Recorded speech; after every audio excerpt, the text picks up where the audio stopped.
Hey, what's going on everyone? This is Mike Kollin at MikeKollin.com. Okay, so this video is going to be about two different things about Narcissist. I think because one kind of blends into the other. Either way.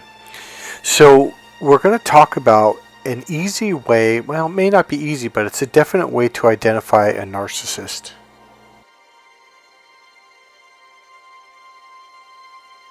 Now the second part is going to be why, and this is going to shock some of you, and it's the whole reason why, in the first 2 or 3 years of making videos about narcissist abuse, how I was so adamant about trying to get you to understand, like, it is easy to get a narcissist to run away from you. There is something they are so terrified of, and I'm going to explain to you neurologically why. It's going to shock you, but at the same time, it's going to make complete sense. You've always had a ton of power over narcissists. You just didn't know it because you're coming from the perspective of, not maybe I'm an empath, but being an empath or a heart-based person, you want to get along with people. You want to try to understand them because you believed in the past, well, if I'm kind, if I keep showing them like, hey, I'm on your side, I'm a good person, I'm nice to you, you thought that was going to make them be kinder to you, when in reality, because they're coming from the predator lower reptilian brain, which is the predator brain, the same brain a leopard or a tiger or a lion uses, it makes them more aggressive. So the nicer you are to these people, the more aggressive they become towards you. So to these people, when you show them kindness, they're like, oh, this is a weak, kind of like a weakling in the herd. They must have a damaged leg, or they're born weak, or something's wrong with them, and therefore they're an easy target. So the whole thing is to turn this around 180 degrees and go after them, and they're going to be like, holy shit. And they're literally going to be like, yeah, I don't want to have nothing to do with this person. The funny thing when it comes to predators, now when I say these people, these narcissists are coming from the predatorial brain, I literally, scientifically, neurologically mean that. They're using the same brain that a predator is using in real life. So here's the funny thing. If you've never watched those, what do they call those animal videos about lions and tigers and predators, and all of a sudden the ox, or what's that one bull they have? It's not a bison, but it has these really sharp horns, and when they turn on it and attack the lions, they get this really lost, confused look like, wait a minute, that's not the way this is supposed to go here. So sometimes those, God, I wish I could think of the name of the bull. It's a big bull, big muscles, and they have these really sharp horns. And when they turn around, and it's almost like they're finally done, like, I'm done running away and because they're getting like bit into in their rear hind and getting scratched and clawed. And they're tired, they're like, I've had it. And they just turn and they start fighting back. And that's when the lion, if you pay close attention, they'll freeze and they'll kind of be like, wait, what's going on? They'll hesitate, they'll kind of look at each other like, well, what's going on here? It's like their computer and their brain cannot compute it. This is not the way it's supposed to be. So eventually they just take off going, yeah, something's not right here.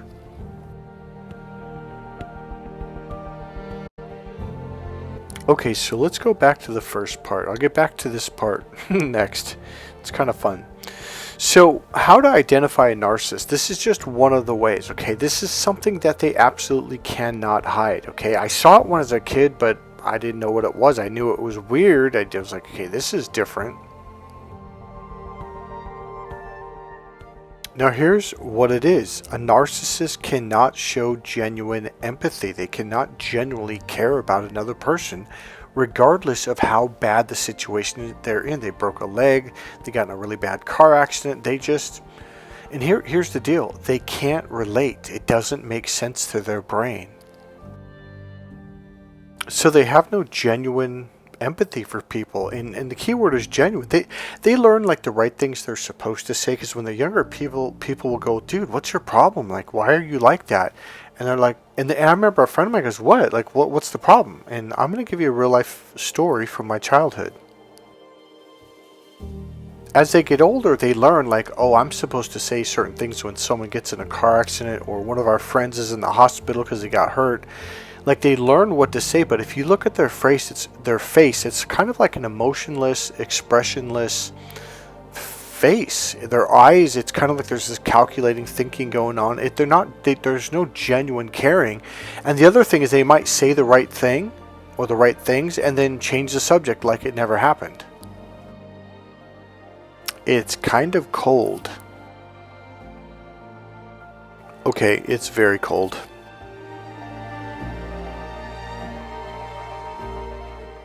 Okay, so when I was a kid, I was in 8th grade, and me, Marlon, and Jimmy were coming home from school on our BMX bikes. We all raced BMX. We were like the little group.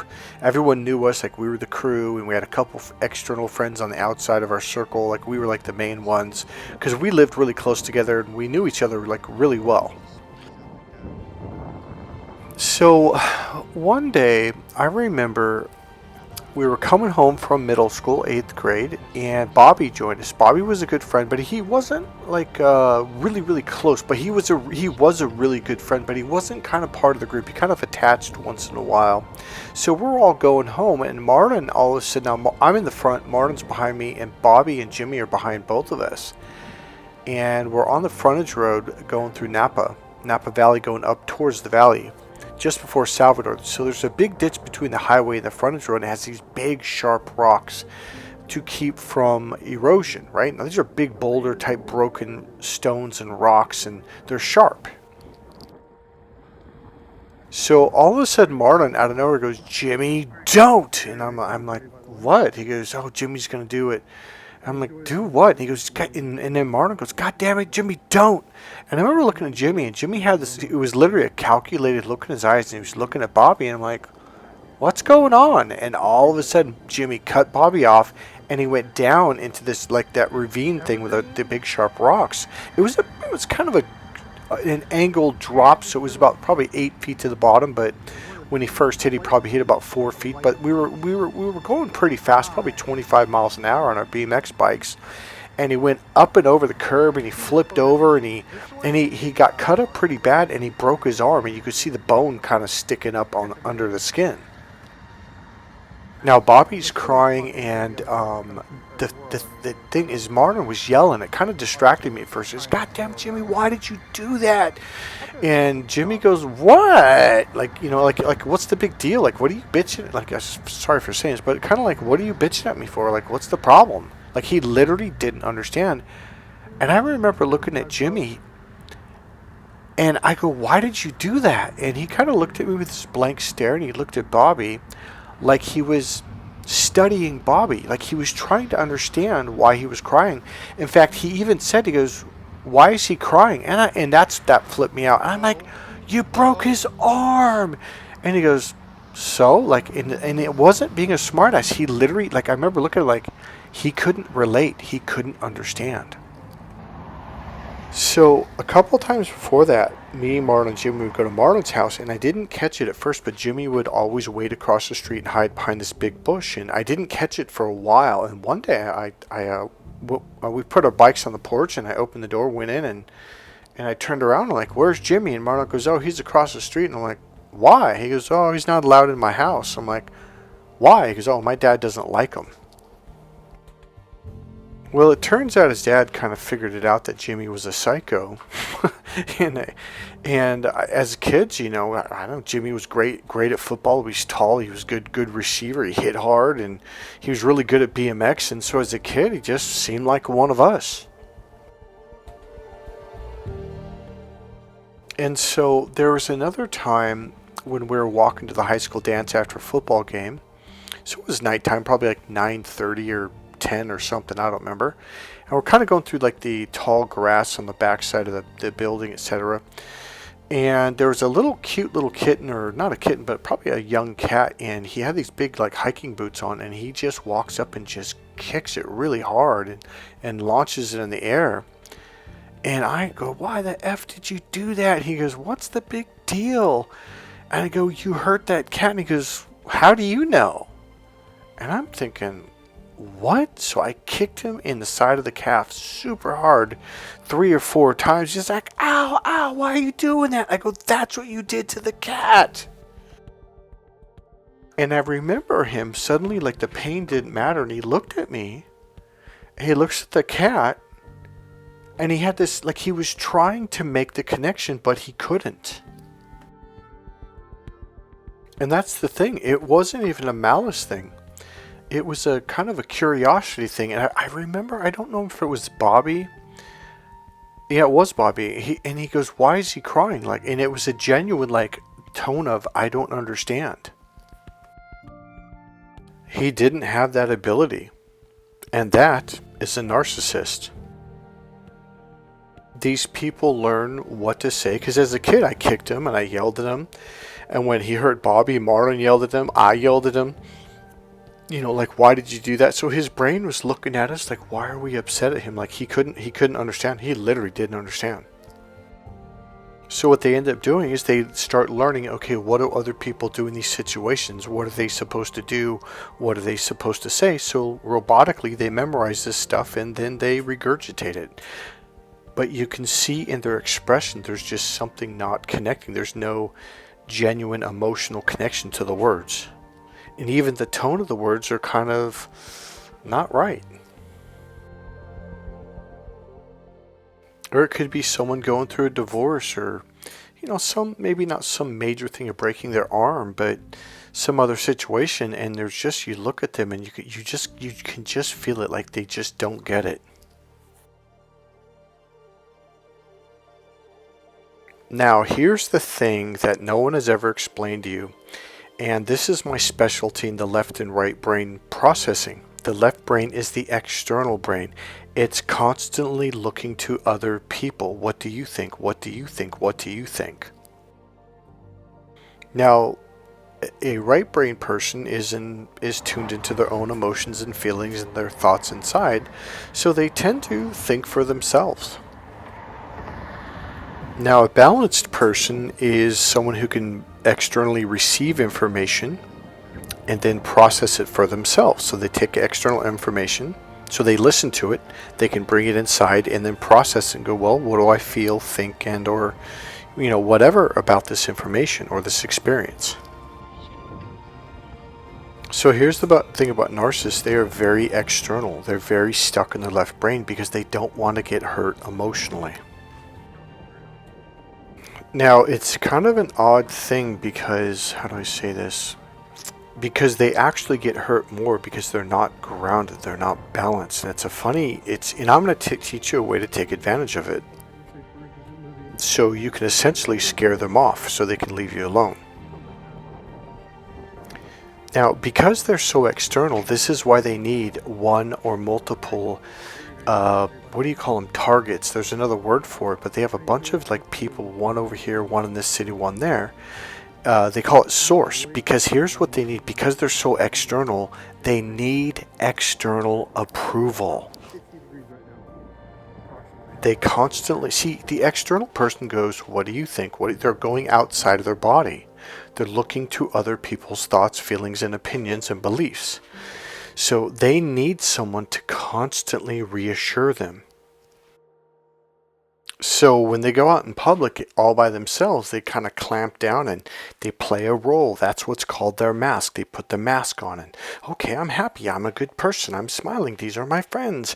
But when they get home, they need to call someone. They've got to talk to you. They got to talk to, they'll talk till midnight, 1, 2 in the morning because they can't sleep because they're so worried about what other people think of them. Now, this is to an extreme degree. Okay, I know we all go through it, but they go through it on a much more extreme degree. And this is why they have absolute narcissistic rage if you, the target or the source, doesn't approve of anything that they're doing, or gives them this reassurance. They will lose it because it's like they're demanding, you must give me this reassurance. You must tell me I look cool or my haircut looks good. Like they have to have it, or they will go into complete and total meltdown. They will just go into a complete nervous wreck. They won't be able to function. It'll be pretty ugly. They call that a narcissistic injury. So men in general are external, but the average male does have a sense of internal right brain functioning. They're just not very conscious of doing it, but they do. It's like everyone has a range from left to right. Narcissists tend to be extremely left in a very narrow range all the way over there. Whereas the average male, especially if he works out, lifts weights, does physical stuff, that's right brain stuff. So he crosses over, he tends to have a broader range, okay? Oh, and guys, hint, hint, my course teaches you how to do the internal way, which is the right brain. It helps you tune in more, you're more socially aware, it builds your emotional intelligence or opens you up to it, and women find this extremely attractive. And that's a little bit of plug for my book and for my course for men. It also teaches you how to be emotionally grounded, which balances out the left and right hemisphere. So when people may say something mean or aggressive, it doesn't hurt. It's like you can receive the information better even if it's been done in an aggressive way, because you're not in that pinpoint focus. When you're in that pinpoint logical focus, that's when you get hurt. And the funny thing is, that's where narcissists try to stay all the time, thinking, oh, this is going to protect me from my emotions by closing the door and going narrow, when in fact it does the reverse. This is why it hurts. But crossing that barrier, it takes a bit of faith and practice and conditioning, etc., etc. It is a commitment and it takes time. But man, is it worth it. I want to tell you guys something that I've been doing for years now. I did it a lot in the beginning, but lately I've been shifting things. Okay, I'm just going to say it. I've been actually doing some therapeutic stuff with someone through my videos, because I know this person has watched all my videos, because this is a narcissist. You know how narcissists won't let go. You block them, but they make fake accounts. I've been doing therapy with them without them even knowing, and they're listening to this video right now. Now, sure, all of this has been therapeutic and healing for all you guys too, but there's been quite a few things that have been layering in, such as hint, hint, if you open up and drop down inside, narcissist, wink, wink, you will feel a lot better. Now, when I was working with this person, and I've actually had people in the past that were narcissists, I didn't quite know it. But one thing I noticed about certain people that I now realize, like, oh, that's narcissist, they do not want to open up. So anytime we talk about the internal stuff, hey, let's do these techniques, they will literally say, hey, why don't we go to lunch? Or, hey, why don't we, let's end the session, I'll come back next week. Or let's, and that's one thing I noticed, like, wait, what's going on here? Like, why, it's like they won't do it.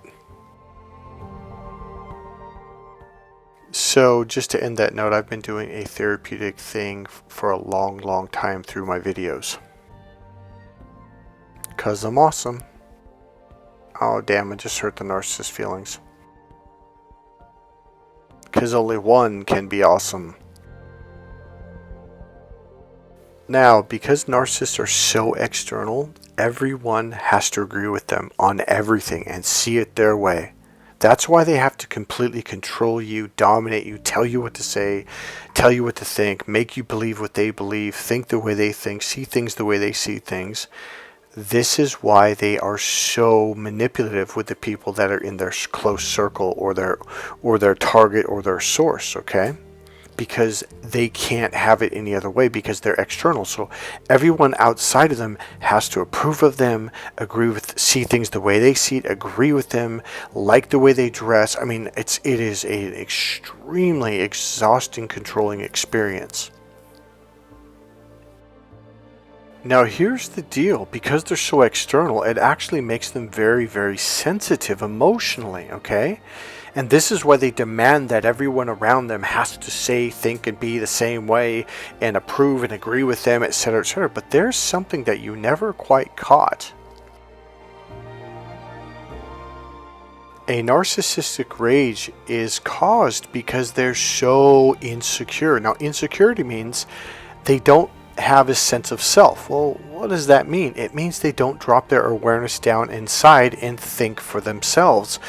So therefore, if somebody says something, not only they empty inside what if someone disapproves or criticizes them, it goes all the way inside them, because because their energy is up above their head. It's not down inside them. And they're really, this is why when I say, hey, being emotionally grounded is really good to do, because now your energy drops down inside your body, inside the bubble around you, the energy field, and it's like people can't go inside you now.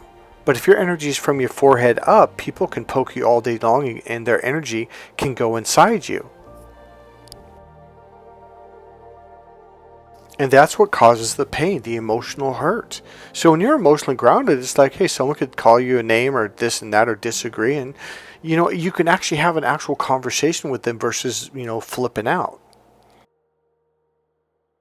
Now, it's not easy to do it first, but the more you do it, the more you practice the techniques, the more grounded you become, the easier, it's easier to do. So here's the point. They're completely wide open. When they leave you and they have to go to work or go somewhere, they are feeling all this pain. Even if someone gives them a funny look, man, that will just, like, they'll just, like, I know, like, the average person does kind of feel uncomfortable or might even get upset, but it is 10 times to the 10th power in comparison. When you understand that they get embarrassed, shamed, humiliated on an extreme level, and it doesn't take much at all. Like, this is why you might say something, it could be the most littlest thing, and it's not even a criticism of them at all. It could be like, let's say they like, hey, you should get the orange or raspberry sherbet because that's the best ice cream at this store. And you're like, no, I want to get orange sherbet. And you said it out loud in front of other people at the ice cream store, oh, that could really flip them out. Now, they're going to hold it in until you guys leave and get in the car, go home, and then you're going to get it. And you're like, that upset you? Why? They are unbelievably sensitive.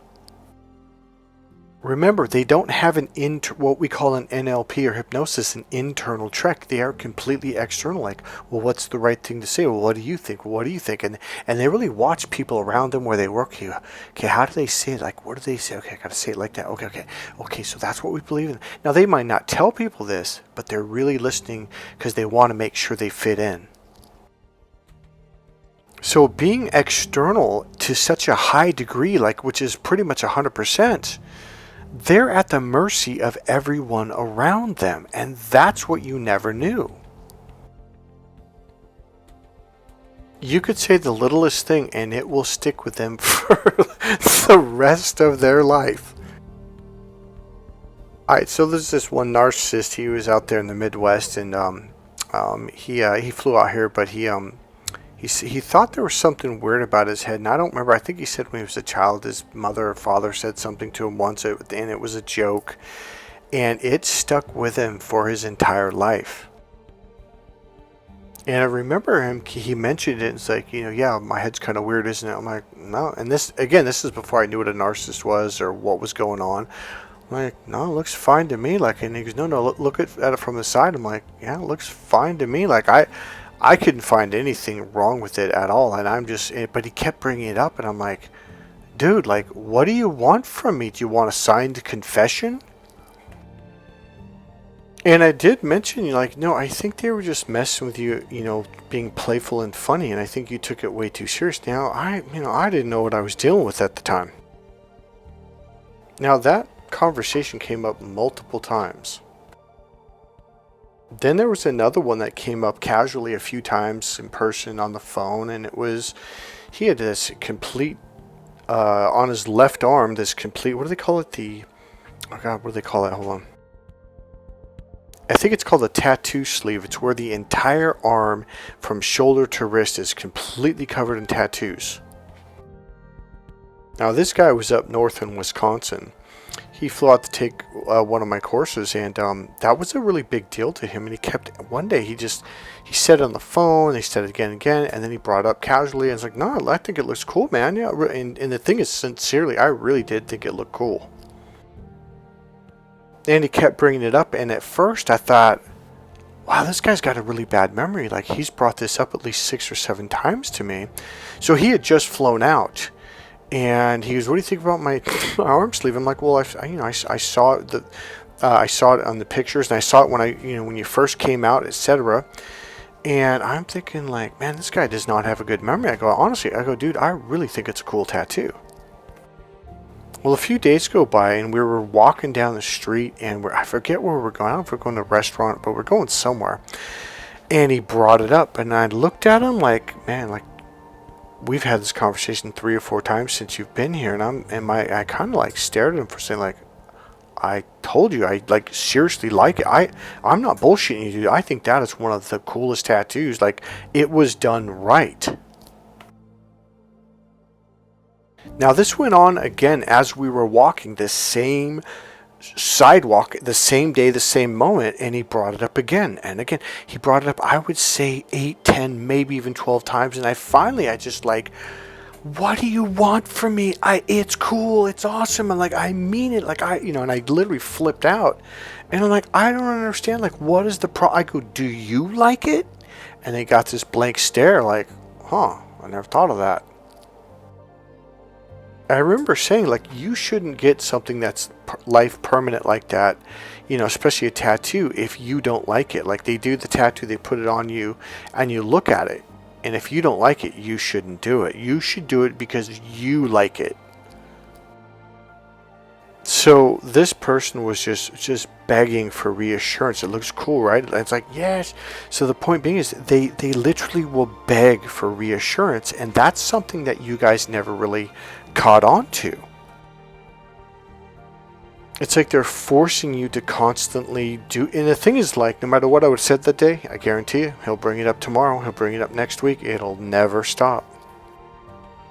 They are at the mercy of the people around them, especially in their close circle, and they absolutely must demand, and they do demand, they'll yell, they'll scream, that you reassure them on all these different issues that they have. Now here's the deal. When I was dealing with a narcissist, I was flashing back having all these memories, and I was like, all I have to do is say, I think your tattoo looks like shit. Like, your head is kind of weird. And here's the thing, like, you don't understand, they can't have someone in their circle that's like that. They absolutely must have 100% control. Everyone must be saying all these positive things. They can't have someone saying, you don't look cool, your haircut looks ugly, you're dumb, you look stupid, I think you're a mean person. Like, they will have a complete total meltdown. They will isolate themselves, they'll freaking lock themselves down, etc., etc. Now here's the deal. You don't have to do this big 3-month, 6-month, 6-year, mind game. I'm going to use the F word. It's called, mind fuck that they do to you, that they do to empaths.